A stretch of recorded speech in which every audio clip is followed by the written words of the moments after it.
मैं कह तो रहा हूँ कि ये तरीका अच्छा नहीं है मारने का। हाँ जी, अतीक को भी मारने का तरीका अच्छा नहीं था और इसका भी मारने का हुआ ही जाएगा। जो रिपोर्ट आ जाएगी अब देखिएगा किस तरीके से आएगा। अब जो भी आपका पोस्टमार्टम रिपोर्ट होगी, आपको भी लगता है कि खाने में जहर दिया गया? राइट, बिल्कुल। वो भयभीत होता तो कहता ना कि अब हम मार दिया जाऊंगा भयभीत, लेकिन उसने पहले ही उसको मारने की प्रोसीजर स्टार्ट हो चुकी थी जेल के अंदर। 63 मुकदमे जिसके ऊपर दर्ज हो, 62 जैसा कि आप बता रहे हैं, मुझे नहीं मालूम कितना दर्ज था, और जेल से वो हत्या करवा रहा था या नियंत्रित कर रहा था, ये उसका दोष है कि आपकी पूरी सिस्टम का दोष है? हमको बताइए। मुख्तार हुए, अतीक हुए, जितने भी ये लोग इस तरीके के हैं, या तो बसपा में घर बनाए हुए थे या सपा मानते हैं कि आप बसपा और जो सपा थी वो जननी थी इन सब चीज़ों की? किसी पूरे देश के जो आका इनके दिल्ली में बैठे हैं नरेंद्र मोदी, उनको भी बता दीजिए और किसी को बता दीजिए कि क्या करेंगे। सुनिए, ये जानते हैं ना ये। नमस्कार, गोरखपुर पोस्ट देख रहे हैं आप और मैं हूं आपके साथ विक्की सिंह। कल रात में मुख्तार अंसारी की मौत हो चुकी है और सबसे बड़ी बात यह कि दावा किया जा रहा है कि उनकी जो मौत है वो हार्ट अटैक से हुई है, लेकिन उनके वकील का दावा यह है कि उनको जेल में जब उनकी तबीयत बिगड़ी तो उन्होंने दावा किया कि जेल में उनको सॉफ्ट पॉइजन दिया जा रहा था और उन्होंने यह भी दावा किया कि उनके दूध में जहर जैसी कोई पदार्थ मिलाया गया था। हमारे साथ संपूर्णानंद मल जी हैं, पूर्वांचल के गांधी कहे जाते हैं। जरा समझने का प्रयास करते हैं कि मुख्तार अंसारी के इस मौत को किस नजरिए से देखते हैं। सबसे पहले तो स्वागत है, और किस तरीके से देखते हैं मुख्तार अंसारी के इस मौत को? गोरखपुर पोस्ट का स्वागत। ये निर्दयता है और जो है कॉन्स्टिट्यूशन जो रूल ऑफ लॉ है उसका पूरी तरीके से वायोलेशन है, और यह जो है संविधान और शासन और कानून जितना जब जो भी कुछ कहा जाए वो फेल्योर है। मैं दो उदाहरण इसके लिए दो सब बात रखना चाहता हूँ। एक तो यह कि मुख्तार ने बांदा जेल से बाहर होकर जब उनको कोर्ट ले जाया गया तो कोर्ट में स्वतः ही उन्होंने कहा कि हमको पॉइजन दिया जा रहा है जेल के अंदर, हमको पॉइजन दिया गया। तो जो विटनेस है, जो मरा है, जिसकी, और मैं इसे हत्या मानता हूँ, साफ आपको बता दूँ आपके, ठीक है ना? आप इसको हत्या मानते हैं? बिल्कुल आएगा, आपको रिपोर्ट आ भी जाएगा। इसलिए कि जिस आप जांच कराएंगे, आप क्या जांच कराएंगे, आप क्या निकालेंगे? जो मरा है वो पहले ही अदालत के सामने उसने कहा कि हमको पॉइजन दिया गया है, हमको खाने में पॉइजन दिया गया है।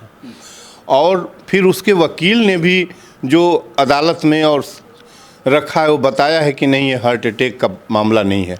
और जेल हार्ट अटैक ना कहे, प्रशासन हार्ट अटैक, प्रशासन कोई थोड़ा न कहेगा कि हमने हत्या किया है। बहुत सीधी सी बात है, प्रशासन क्यों एडमिट करेगा कि हमने हत्या किया है? नहीं, प्रशासन कहेगा ही हमने नहीं किया है।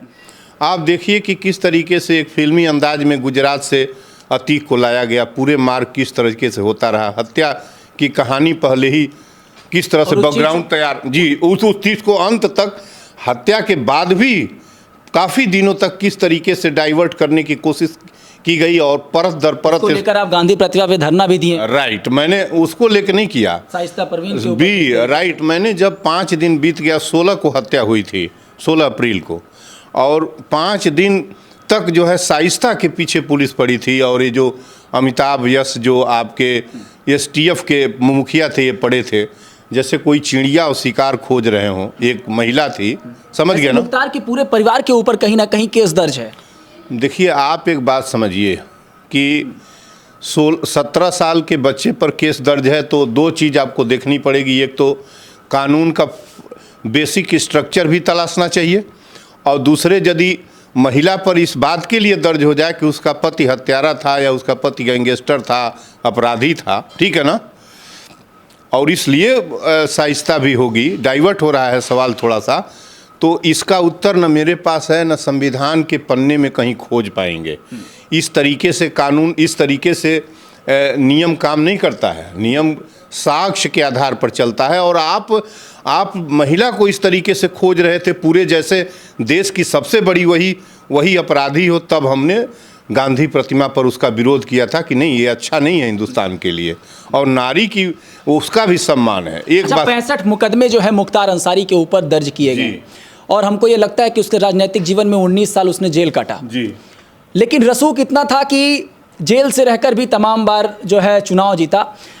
गाजीपुर के लोग जो है इसको बड़ा एक क्षति मानते हैं कि उसकी मौत हुई, ये क्षति मानते हैं। का प्रश्न नहीं है, ये आपके कानून, रूल ऑफ लॉ जो आपका कानून है उसके अक्षम होने का प्रश्न है कि 63, 62 ऐसे मुकदमा जिनके ऊपर है वो भी सदनों में जाते हैं। इस पर नहीं झांक सकते हैं कि आप अलाउ कर रहे हैं उसको सदन में बैठने के लिए। उसी की बात मैं नहीं कर रहा हूँ, मैं न जाने कितने अपराधियों की बात कर रहा हूँ। आपकी कमी है, आपके पूरा जो स्ट्रक्चर है, कानूनी ढांचा है, उसकी कमी है कि वो कानूनी ढांचा की सबसे बड़ी कमी यही है कि सरकारी नौकरी लेना है तो आपको कोई क्रिमिनल बैकग्राउंड नहीं होना चाहिए। बिल्कुल। लेकिन अगर आपको नेता बनना है तो आप जेल से रहकर भी चुनाव लड़ सकते हैं। लेजिस्लेशन करना है, आपको कानून बनाना है, विधायन करना है, तो उसके लिए चोरी, गुंडई, अपराधी, बलात्कार, ये सारी क्वालिफिकेशन है। 63 मुकदमे जिसके ऊपर दर्ज हो, 62 जैसा कि आप बता रहे हैं, मुझे नहीं मालूम कितना दर्ज था, और जेल से वो हत्या करवा रहा था या नियंत्रित कर रहा था। ये उसका दोष है कि आपकी पूरी सिस्टम का दोष है? हमको बताइए, हम किससे, आप बताइए किसका दोष है? ये पूरे अपना पहले गिरेबान झांकिए। ये आप ऐसा कानून रखिए कि यदि वो चला गया जेल, और जेल क्या 63 लगने के बाद आप प्रोसिक्यूशन फास्ट करिए, ट्रायल फास्ट करिए, आप परसों न जाने कब तक मुकदमा। हम कृष्णानंद राय की कब हत्या और उसके परिवार के लोगों ने हत्या, और समझिए 20-25 साल हो गया हमको लगता है। पत्नी खुश है, कह रही हैं होली मनाएंगे। अब जो नहीं, ठीक है, बिल्कुल होनी। उन्होंने ये देखिए, इसलिए हम डिबेट में हम इसलिए बात कर रहे हैं कि किस तरीके से लॉ एंड ऑर्डर इस प्रदेश का पूरी तरीके से, एक अपराधी को कैसे फिल्मी अंदाज में ले आके इलाहाबाद में मारा गया। एक अपराधी को आप, यही तरीका था उसको अपराध से दूर हटने का तरीका। लेकिन योगी जी का, अब जो भी चीज़ हो, लेकिन योगी जी के पिछले 5-6 साल के कार्यकाल में जिस तरीके से कार्रवाई हो रही है दबंग और माफियाओं के ऊपर, जनता बड़ी खुश नजर आ रही है सर। तो मैं इसका विरोध, मैं कहाँ इसका विरोध कर रहा हूँ? मैं कह तो रहा हूँ कि ये तरीका अच्छा नहीं है मारने का। हाँ जी, अतीक को भी मारने का तरीका अच्छा नहीं था, और इसका भी मारने का, वो आ ही जाएगा, जो रिपोर्ट आ जाएगी, अब देखिएगा किस तरीके से आएगा। अब जो भी आपका पोस्टमार्टम रिपोर्ट होगी, आपको भी लगता है कि खाने में जहर दिया गया? राइट, बिल्कुल लगता है क्या हम, लेकिन जितना उसने, देखिए वो पहले ही इस बात को एडमिट कर लिया था, वो दूसरी कोई बात नहीं कहा कि हम निकल रहे हैं तो हमको भय है, जैसे कि एपिसोड तो अतीक के साथ हो गया था। तो उसको जब निकाला गया तो वो भयभीत होता तो कहता ना कि अब हम मार दिया जाऊंगा, भयभीत। लेकिन उसने पहले ही उसको मारने की प्रोसीजर स्टार्ट हो चुकी थी जेल के अंदर। आने दीजिए ना, जांच आने दीजिए। मामला सुप्रीम कोर्ट में चला गया, इतनी फास्ट गया है। सुप्रीम कोर्ट में आज हमको किसी ने बताया कि सुप्रीम कोर्ट में मामला फ्लोर पर रख दिया गया, पहुंच गया है, अभी कहीं से खबर आ रही थी। आपको लगता है कि ये सब इतनी जल्दी हो पाएगा? क्योंकि जिस तरीके से, क्यों जल्दी होगा? इतनी जल्दी होता तो इस तरह का कांड बिल्कुल जल्दी नहीं होगा। न जल्दी होगा, न उसको जिंदा किया जा सकता है। दो बात, आप जल्दी ही हो जाएगा तो क्या हो जाएगा हमको बताइए, अब जल्दी हो जाएगा तो क्या हो गया? पहले जल्दी होना चाहिए था कि प्रोसीडिंग तेजी से करके, आज जो वो जेल से नियंत्रित कर रहा था, पॉलिटिक्स नियंत्रित कर रहा था, उस पर सख्त नियंत्रण लगो। कोई हो, वो मुख्तार हो, अतीक हो, कोई हो, उस पर इस तरीके का लगना चाहिए था। अब आप 20 साल ने इसको लेकर सरकार पर निशाना भी साधा है, योगी सरकार को घेरा भी है। उन्होंने कहा है कि सत्ता में जब सरकार बैठती है तो उसका दायित्व तो प्रदेश के सारे लोगों के ऊपर मतलब लेकर होता है, चाहे वो जेल के अंदर हो या फिर बाहर, कि वो सुरक्षित कैसे महसूस करें। ये जो अखिलेश यादव हैं, मुलायम, ये जो है मायावती हैं, जोगी जी हैं, जिनको राजनीति करना है, उनका सवाल का उत्तर मैं नहीं दे सकता हूं। पहली बात आप जान लीजिए, अखिलेश सिंह यादव, मायावती, आपको फंडामेंटली वो मुख्तार वहीं उसी घर के कैंडिडेट थे, आपको तो पता ही है, आपको पता है ना, उसी परिवार के मेंबर थे। इनको सवाल पूछने का कोई हक नहीं है जोगी से। मुझसे सुनिए ना, ये 30 बरस 40 बरस की खेती जो 90 की दहाई थी, पिछली सदी की 90 की दहाई, जब सक्रिय एंट्री मुलायम सिंह और 8वीं दहाई में हुई थी, तो इनके जो इनके तरीका था, इनके एंट्री का जो पॉलिटिक्स में, वो अनफेयर तरीका था। वे जो है अनफेयर वे से ही लोग बहुत दूसरे तरीके से आए थे। जरूर एक नीचे दबी हुए लोगों को उठा के आए थे, लेकिन इन लोगों ने पूरी पॉलिटिक्स में हिंसा को इन्वॉल्व किया, बुरी तरह से हिंसा को डाला। हिंसा का पक्ष एक तरीके से आरोपित किया गया। आप इसको समझिए, और उसी की तो खेती काट रहे हैं। अखिलेश सिंह इसमें क्या बोल सकते हैं? अखिलेश सिंह यादव क्या इसमें बोलेंगे, आप बताइए? मुख्तार हुए, अतीक हुए, जितने भी ये लोग इस तरीके के हैं, या तो बसपा में घर बनाए हुए थे या सपा मानते हैं कि आप बसपा और जो सपा थी वो जननी थी इन सब चीज़ों की। अरे जननी तो ये लोग जननी थी नहीं, वो समय ने ये ऐसा बनाया था। जो परिवर्तन हो रहा था नवीं दहाई में 1988 और 90 में जो चेंज हो रहा था, चेंज तो बेसिकली 77 में ही हो गई थी। जो फंडामेंटल स्ट्रक्चर कांग्रेस का टूटा, तो उसी से स्प्लिट होके आंदोलन से निकले हुए लोग थे। बाद में 90 की दहाई में आके प्रांतीय सरकारों में इन लोगों का वर्चस्व चालू हो गया, और उसके बाद आप देखिए कि धीरे धीरे वहाँ तक पहुँचने के लिए जो अपराध का इस्तेमाल किया गया, और अब जो है वह दोनों तरफ से अब वो काउंटर रिएक्शन था, और जो रूलिंग पार्टी है इसने कानून को घोंट लिया है। इसके पास इनके दादाजी मुख्तार अंसारी के दादाजी जो थे, ये गांधी जी के बड़ी करीबी माने जाते थे। 26-27 में इंडियन नेशनल कांग्रेस की जब आज़ादी नहीं मिली थी, इंडियन नेशनल कांग्रेस के अध्यक्ष भी थे।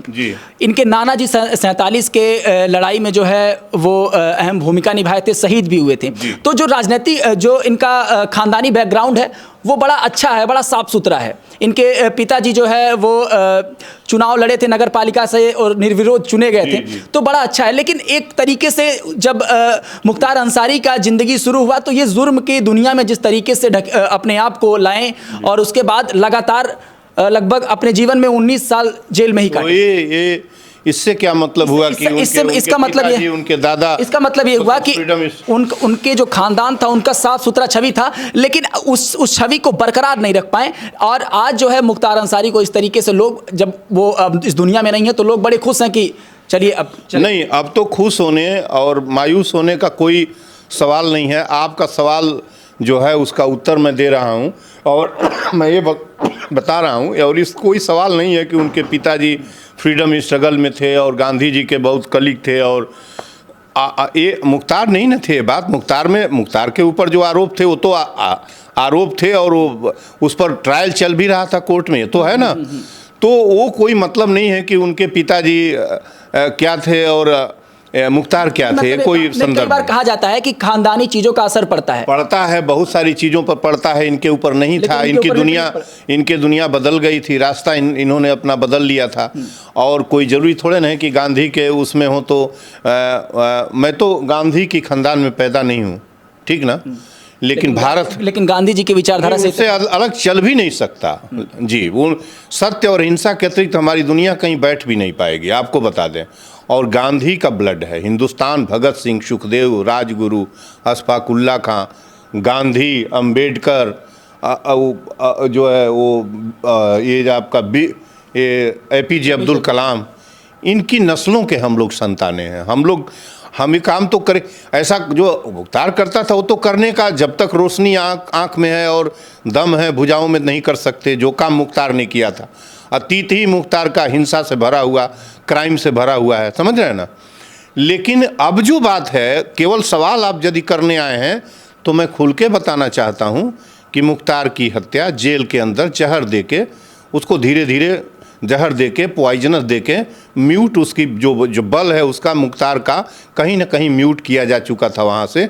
और निकलने के बाद वो कहानी पूरी होनी थी, केवल कहानी पूरी हो गई। गोरखपुर में आप कह रहे हैं कल को फिर आपके यहाँ जो है 2 पुलिस वाले आ जाएं, क्या करेगा हमारा पुलिस वाला आके, पहले बताइए। कोई कर दे, किसी पूरे देश के जो आका इनके दिल्ली में बैठे हैं नरेंद्र मोदी, उनको भी बता दीजिए, और किसी को बता दीजिए कि क्या करेंगे। सुनिए, ये जानते हैं ना, ये संविधान हाँ, ये है ना हमारे हाथ में, एक रुआ भी नहीं नोच पाएंगे। रुआ यहाँ से जेल अधिक से अधिक ले जाएंगे, तब तक नहीं नोच पाएंगे जब तक मैं हिंसा नहीं करता, चोरी नहीं करता, गंदी हरकत नहीं करता, भ्रष्टाचार नहीं करता। रिपोर्ट आने से पहले आपने दावा कर दिया है कि जो है रिपोर्ट नहीं, दुनिया की। अब आज नहीं बेटे, तुम बहुत देर में शायद जानने की कोशिश कर रहे हो।